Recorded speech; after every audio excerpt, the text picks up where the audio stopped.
Sekarang, kungfu dan ajaran Buddhisme Zen yang sering kita kenal berasal dari Tiongkok di Asia Timur. Tapi tahukah kamu kalau keduanya sebenarnya berawal dari seorang biksu legendaris asal India? Namanya Bodhidharma.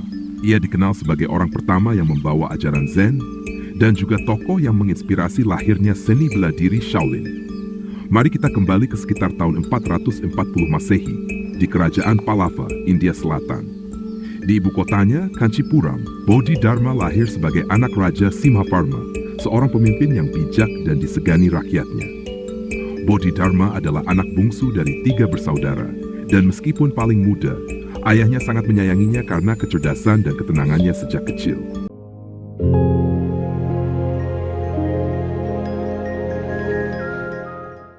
Namun keputusan sang raja yang lebih menyayangi Bodhidharma membuat kedua kakaknya iri. Awalnya mereka hanya melontarkan perkataan buruk di depan umum, tetapi lama-kelamaan rasa iri itu berubah menjadi kebencian. Hingga akhirnya mereka berusaha membunuh Bodhidharma agar tidak menjadi penerus tahta. Beruntung, Bodhidharma berhasil selamat dari percobaan pembunuhan itu. Pengkhianatan dan kekerasan dari keluarganya sendiri membuatnya kecewa terhadap kehidupan istana dan politik. Sejak saat itu, ia memutuskan meninggalkan haknya sebagai pangeran, memilih menjadi biksu pengembara, dan mendedikasikan hidup untuk ajaran Buddha. Dengan semangat baru, Bodhidharma mulai melakukan perjalanan panjang, mencari kedamaian dan makna sejati dalam kehidupan spiritualnya. Bodhidharma melakukan perjalanan jauh ke utara India, menuju Magadha, sebuah wilayah yang pada masa itu dikenal sebagai pusat pembelajaran agama Buddha. Di sana, ia berguru kepada seorang guru terkenal bernama Prajnatara.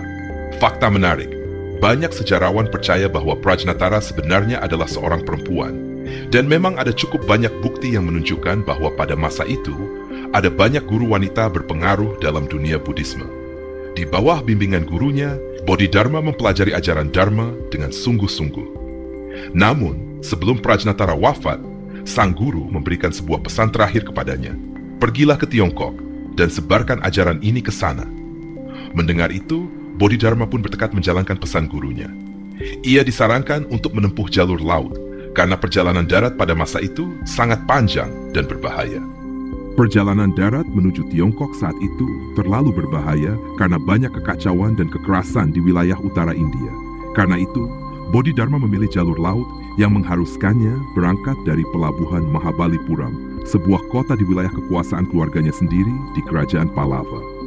Meski masa lalunya di istana penuh intrik dan penderitaan, Bodhidharma kembali ke tanah kelahirannya dengan hati-hati namun penuh harapan. Saat itu, tahta kerajaan sudah tidak lagi dipegang oleh kakak-kakaknya yang jahat, melainkan oleh keponakannya, putra dari salah satu saudara Bodhidharma yang lebih bijak. Sang raja muda itu menyesal atas perlakuan buruk keluarga terhadap Bodhidharma di masa lalu dan ingin menebus kesalahan tersebut. Ia menyambut pamannya dengan penuh hormat, memberikan izin serta dukungan agar Bodhidharma dapat melanjutkan perjalanan spiritualnya ke Tiongkok. Raja muda itu sebenarnya meminta Bodhidharma untuk tetap tinggal di istana, menawar perlindungan dan dukungan penuh sebagai tanda penyesalan atas masa lalu. Namun, Bodhidharma dengan sopan menolak. Ia sudah bertekad untuk melanjutkan perjalanan spiritualnya menuju Tiongkok, seperti pesan terakhir gurunya. Meskipun begitu, sang raja tetap ingin membantu. Ia pun mengirim surat kepada Kaisar Liang di Tiongkok, meminta agar Bodhidharma disambut sebagai tamu kehormatan ketika tiba di sana. Perlu diketahui, perjalanan Bodhidharma ke Tiongkok bukan hal aneh pada masa itu.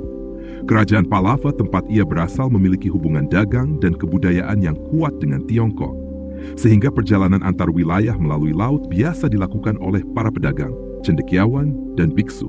Kerajaan-kerajaan di India Selatan pada masa itu memiliki pengaruh besar hingga ke luar negeri, terutama melalui perdagangan dan penyebaran ajaran agama. Mereka memperdagangkan barang-barang hingga sejauh barat ke Laut Tengah dan sejauh timur ke Kepulauan Pasifik dan Jepang. Selain itu, banyak orang India yang bepergian ke berbagai negeri, mulai dari tentara bayaran, diplomat, pedagang, hingga biksu yang membawa ajaran Buddha ke luar negeri. Sebaliknya, orang asing juga banyak datang ke India, terutama di wilayah pesisir. Nah, sekarang mari kita lanjutkan kisah perjalanan Bodhidharma yang sedang bersiap menyeberangi laut menuju Tiongkok. Sekitar tahun 472 Masehi, Bodhidharma berangkat dari pelabuhan Mahabalipuram di India Selatan. Dalam perjalanannya melalui jalur laut, ia singgah di beberapa wilayah Asia Tenggara. Salah satu persinggahan terpenting adalah Kerajaan Kanoli di Sumatera, wilayah yang sekarang termasuk Indonesia. Diperkirakan, Bodhidharma tinggal di sana selama hampir 2 tahun. Selama masa itu, ia menjadi bagian dari komunitas pembelajaran Buddhis yang berkembang pesat dan mulai mempelajari bahasa Tionghoa secara mendalam sebagai persiapan untuk misinya. Akhirnya, sekitar tahun 475 Masehi, Bodhidharma melanjutkan pelayarannya ke Tiongkok bagian selatan dan tiba di pelabuhan besar Guangzhou, kini dikenal sebagai Kanton. Di tempat kedatangannya itu, terdapat sebuah prasasti batu kuno yang bertuliskan, tempat mendaratnya tamu dari barat. Tulisan itu diyakini merujuk pada Bodhidharma yang datang dari India untuk membawa ajaran Buddha ke Tiongkok. Sekitar tahun 475 Masehi, Tiongkok saat itu terbagi menjadi 2 wilayah besar. Di utara berdiri dinasti Wei Utara, dan di selatan dinasti Liang. Agama Buddha sudah berkembang pesat di wilayah utara, di mana tercatat lebih dari 30.000 kuil, dan bahkan sekitar 5% penduduknya adalah para biksu dan biarawati. Namun, di wilayah selatan, ajaran Buddha masih terbatas di kalangan bangsawan dan kaum terpelajar.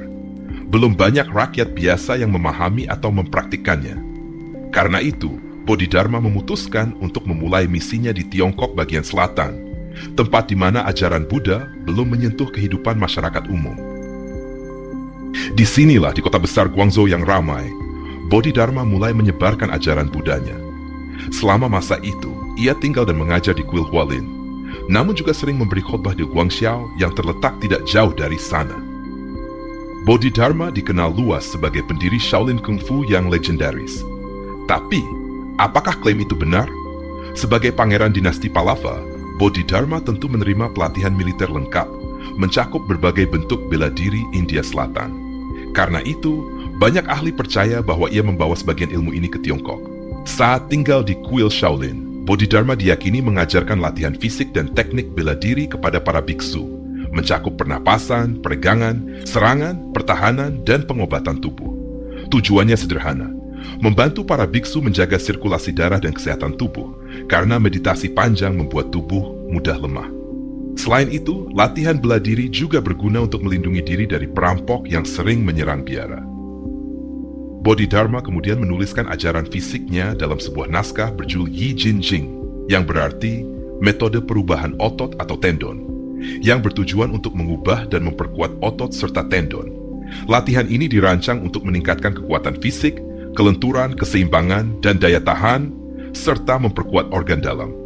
Teks inilah yang dipercaya menjadi dasar awal Shaolin Kung Fu. Sekitar tahun 490 Masehi, setelah hampir 15 tahun menetap di Guangzhou, terjadi peristiwa terkenal yang kelak menjadi salah satu kisah paling penting dalam sejarah Zen. Saat itu, Bodhidharma diundang ke istana Kaisar Wu dari dinasti Liang. Sang kaisar sangat bangga karena telah membangun banyak kuil dan mendukung perkembangan agama Buddha, dan ia ingin tahu seberapa besar pahala yang akan ia peroleh dari perbuatannya itu. Namun jawaban Bodhidharma sangat mengejutkan. Dengan tenang, ia menjelaskan ajaran Zen tentang kehampaan dan berkata kepada sang kaisar, tidak ada pahala yang bisa diperoleh dari perbuatan seperti itu. Kata-kata itu membuat Kaisar Wu marah besar, karena ia tidak memahami makna mendalam dari ajaran tersebut. Kaisar Wu yang marah besar langsung memerintahkan Bodhidharma untuk meninggalkan istana. Namun Bodhidharma bukan orang bodoh. Kehidupannya sebagai mantan pangeran telah mengajarkannya bahwa politik bisa sangat berbahaya. Ia tahu jika tetap tinggal di wilayah kekuasaan Kaisar Wu, nyawanya bisa terancam. Karena itu, Bodhidharma menyeberangi sungai Yangtze dengan perahu kecil dan melakukan perjalanan ke utara menuju kota Pingcheng, ibu kota dinasti Wei Utara pada masa itu. Selama beberapa tahun pertama di wilayah utara, Bodhidharma sering berpindah-pindah tempat, mengunjungi berbagai biara dan pusat pembelajaran Buddhis. Sebagian kalangan biksu mulai khawatir kepada ajaran Bodhidharma. Beberapa biksu berpengaruh yang dekat dengan kekuasaan politik bahkan merasa terancam oleh pengaruh Bodhidharma dan akhirnya memutuskan bahwa ia harus disingkirkan. Menurut salah satu catatan kuno dalam teks Transmission of the Lamp, disebutkan bahwa Bodhidharma diracun hingga tewas oleh seorang biksu yang iri padanya pada sekitar tahun 528 Masehi. Namun versi lain yang ditulis oleh sejarawan Dao Xuan menyebut bahwa Bodhidharma meninggal di tepi sungai Luo, sebuah tempat yang pada masa itu sering digunakan untuk eksekusi hukuman mati. Namun, ada pula kisah lain, kali ini bersifat legendaris dan bernuansa mistis, yang menjadi bagian dari cerita rakyat Tiongkok abad pertengahan. Menurut catatan kuno, seorang pejabat Tiongkok yang sedang bepergian ke Asia Tengah mengaku bertemu Bodhidharma secara langsung, padahal saat itu sang biksu seharusnya sudah meninggal. Dalam pertemuan itu, Bodhidharma tampak membawa tongkat panjang khas India Selatan, dan pada ujung tongkat itu tergantung satu sandal. Ketika pejabat itu bertanya kemana ia akan pergi, Bodhidharma menjawab dengan tenang bahwa ia sedang dalam perjalanan pulang ke tanah kelahirannya yang tercinta.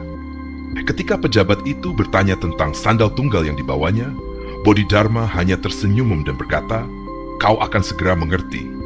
Ucapan itu membuat pejabat tersebut bingung. Beberapa waktu kemudian, karena rasa penasaran, ia pergi ke kuil Shaolin, tempat Bodhidharma pernah tinggal. Namun setibanya di sana, para biksu memberitahunya bahwa Bodhidharma telah meninggal 3 tahun yang lalu. Karena heran dengan cerita itu, para biksu memutuskan untuk membuka makam Bodhidharma. Anehnya, makam itu kosong, tidak ada jasad, tidak ada benda apapun, hanya tersisa satu sandal di dalamnya. Sejak saat itu, Bodhidharma sering digambarkan membawa tongkat panjang dengan satu sandal tergantung di ujungnya, simbol dari perjalanan abadi seorang guru yang telah melampaui dunia fana. Hingga kini baik di Tiongkok maupun di India, pandangan umum menyebut bahwa Bodhidharma mencapai pencerahan sempurna dan meninggalkan dunia spiritual, bukan secara fisik.